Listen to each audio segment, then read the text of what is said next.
Bienvenue. L'histoire de l'Algérie, c'est une épopée qui s'étend sur des millénaires. C'est vraiment fascinant. On va plonger ensemble dans les grandes étapes qui ont façonné cette nation, un véritable carrefour de civilisation. Alors pour commencer, un chiffre. Juste un chiffre.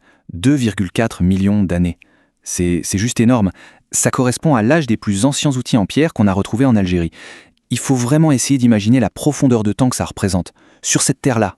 La question est donc, comment est-ce qu'on peut bien résumer une histoire aussi incroyablement vaste? Eh bien, la seule solution, c'est de se concentrer sur les moments clés, les véritables tournants qui ont défini le destin de l'Algérie. Et pour bien comprendre, on va suivre un parcours en 6 grandes étapes. On va commencer par les anciens royaumes berbères, puis l'âge d'or des dynasties. On verra ensuite la régence d'Alger, la colonisation française, bien sûr la guerre d'indépendance, et enfin l'Algérie d'aujourd'hui. Allez, c'est parti pour ce voyage dans le temps. Première étape donc, l'Antiquité. Bien avant l'arrivée de l'islam, cette région a vu naître des royaumes très puissants, mais elle a aussi subi l'influence de certains des plus grands empires de l'histoire. En regardant cette chronologie, on voit que tout s'accélère. Sur un millénaire, on a les Numides, puis les Romains, suivis par les Vandales et enfin les Byzantins. Chaque civilisation a laissé sa marque, sa propre empreinte. Au cœur de cette période, il y a un nom à retenir, c'est celui de la Numidie.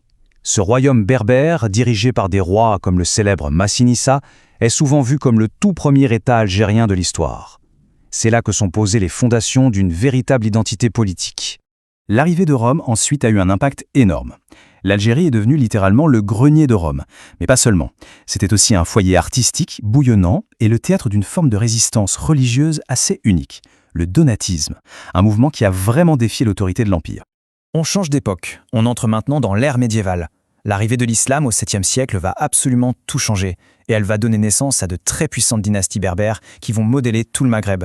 Pour bien comprendre ce qui se passe, il faut saisir l'importance d'un courant, le kharidjisme. C'est une école de pensée de l'islam qui, avec son message très égalitaire, a beaucoup plu aux Berbères. Ça leur a donné une base idéologique pour affirmer leur indépendance face au grand califat de l'époque. Ce tableau, il est parfait pour voir comment le pouvoir a évolué. On passe des Rostémides à Taert, aux immenses empires almoravides et almohades. On voit bien comment les centres de pouvoir bougent et comment chaque dynastie laisse derrière elle un héritage culturel et architectural qui est encore visible aujourd'hui. Après l'effondrement de l'Empire almohade, le pouvoir se divise. À l'ouest, on a les Zianides qui font de Tlemcen une plaque tournante du commerce. Et à l'est, les Hafsides qui se voient comme les héritiers directs de l'Empire. Cette fracture, elle va définir la géopolitique de la région pendant des siècles. Allez, on avance encore dans le temps pour entrer dans la période moderne. L'arrivée des Ottomans va, une fois de plus, complètement changer l'équilibre des forces en Méditerranée et donner naissance à ce qu'on appelle la régence d'Alger.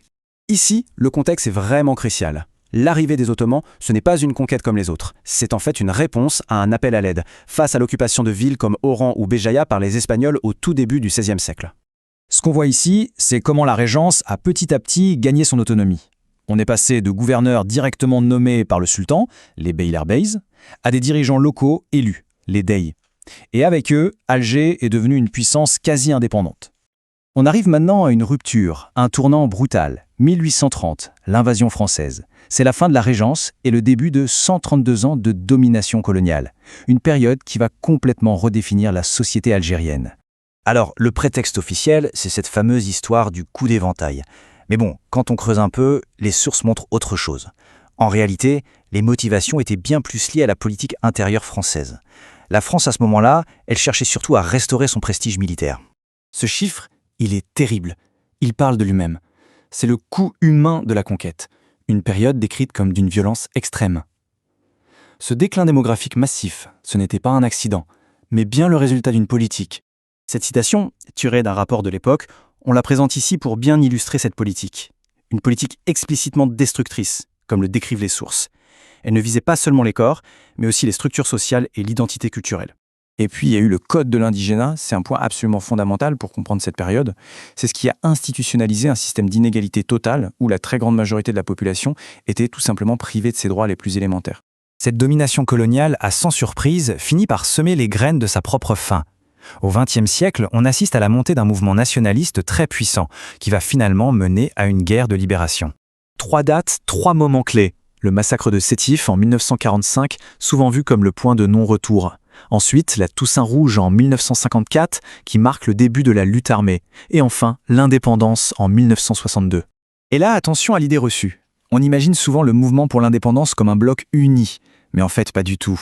C'était bien plus complexe. Il y avait plusieurs factions, avec des visions parfois radicalement opposées, et ça a mené à des affrontements, parfois très violents, comme entre le FLN et le MNA de Messaliadj, qui était, il faut le rappeler, le grand pionnier du nationalisme. Après l'indépendance en 1962, un défi immense commence, celui de construire un État-nation moderne sur les fondations d'une histoire aussi longue et aussi complexe. Et tout ça nous amène à la question qui résonne encore très fort aujourd'hui. L'histoire de l'Algérie, c'est une succession de couches, une synthèse de cultures. Alors, après tant de siècles, tant d'influences, comment est-ce qu'on forge une seule et même identité nationale ? C'est ce défi-là qui continue, encore maintenant, de définir le présent et l'avenir de la nation.